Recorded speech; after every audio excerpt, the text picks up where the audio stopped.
الله أكبر الله أكبر الله أكبر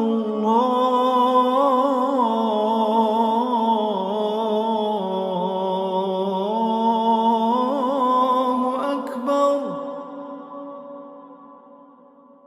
أشهد أن لا إله إلا الله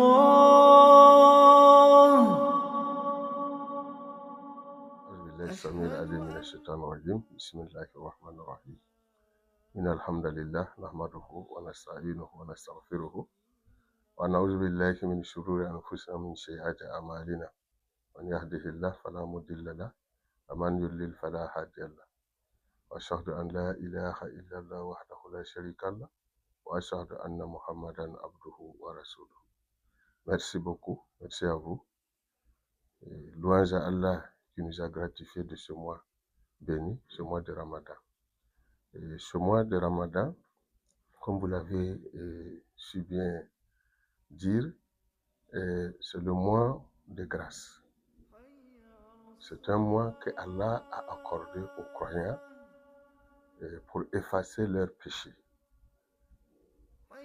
Et en témoigne le fait même que Shaitan, qui libère tous les autres mois, quand le mois de Ramadan arrive, il va l'enfermer, il va l'enchaîner, pour permettre aux croyants de ne pas commettre de péchés pendant ce mois, pour permettre aux croyants de regretter les péchés qu'ils ont eu à commettre depuis les autres mois, et pour permettre aux croyants de demander pardon pour qu'il les pardonne.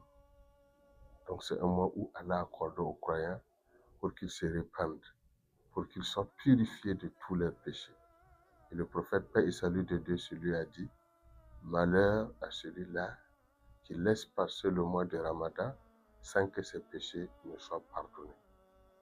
C'est un mois aussi, comme Allah l'a dit, c'est pour nous amener à la taqwa, à la piété. Parce que quand vous observez le phénomène du jeûne, on ne mange pas, on ne boit pas.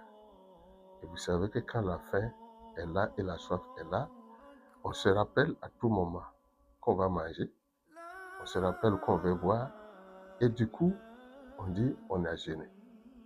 Donc la permanence de Dieu là est en nous. Voilà, la permanence de Dieu là est en nous. On a Dieu permanemment en nous, parce que c'est ça qui nous permet de ne pas oublier et puis aller manger, puis aller boire. C'est ça qui nous permet de ne pas commettre certains péchés. Et c'est ça la taqwa, la proximité du croyant avec son Seigneur. Comment il est proche de son Seigneur. À ce moment, il limite le fait de refuser de commettre les péchés, le fait de s'engager dans les bonnes actions, c'est ça qu'on appelle la taqwa. Et ce mois aussi, quand vous regardez, c'est le mois qui nous amène à avoir ce qu'on appelle la maîtrise de soi. On arrive à se maîtriser, la maîtrise de soi. Parce que vous refusez d'insulter les gens. Vous refusez de calomnier les gens.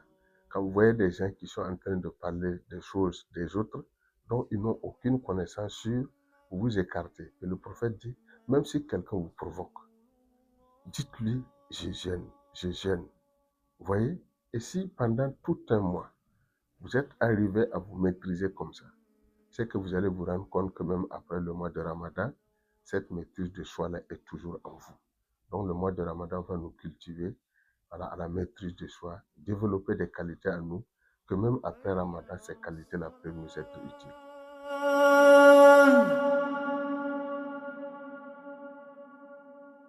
Le jeûne en islam, son statut, le jeûne est une obligation. Dans le Coran, Allah l'a institué. Voilà, à l'an 2 de l'Hégire, voilà, donc il va instituer le jeûne. Et quand le mois de Ramadan va arriver, les gens vont jeûner. Le prophète a cité, alors en parlant des obligations en islam, des 5 piliers de l'islam, il a cité le jeûne parmi les 5 piliers de l'islam. Et vous prenez l'ensemble de la Oumma, des grands savants du monde musulman, tous les savants sont unanimes que le jeûne est une obligation pour les musulmans. Maintenant, c'est un pilier. Et les piliers, quand vous regardez en islam, Le prophète paix et salut de Dieu sur lui nous dit, le but de ma mission est de parfaire le bon comportement. Le bon comportement. Le bon comportement envers les hommes, entre nous. Le bon comportement envers Allah. Et quand vous prenez les piliers de l'islam, ce sont des axes qui rassemblent les gens. Et quand ça rassemble les gens, ça vous demande en même temps quel est le comportement que vous devrez avoir vis-à-vis de l'autre. La prière en groupe dans la mosquée, elle est meilleure que la prière individuelle. Pourquoi? Parce que là, on est ensemble. On côtoie les uns les autres. On connaît les problèmes des autres. Et c'est en ce moment qu'on peut apporter son aide à son semblable. Quand vous regardez la zakat, quand celui qui est riche, on dit quoi? Il faut prélever et puis partager. Partager aux autres. Le jeûne, c'est ça. Le jeûne aussi, c'est tout le monde qui jeûne. Là, en ce moment, on met sur le même pied d'égalité le riche et le pauvre. Sur le même pied d'égalité. Parce que toute la journée, que tu sois riche ou pauvre, vous tous, vous n'allez pas manger. Et là, le riche comprend que ceux qui n'ont pas à manger, alors ils souffrent. Parce que pendant le seul mois de Ramadan que tu n'as pas mangé toute la journée, là, tu as compris que c'est douloureux. Et celui-là qui ne mange même pas d'habitude, qui n'a pas 2 repas par jour et qui vit comme ça, donc ça t'amène à penser à lui, à aller vers lui. Donc quand on dit pilier, c'est un acte qui va rassembler beaucoup et dont le but là, c'est d'amener l'individu à avoir le bon comportement.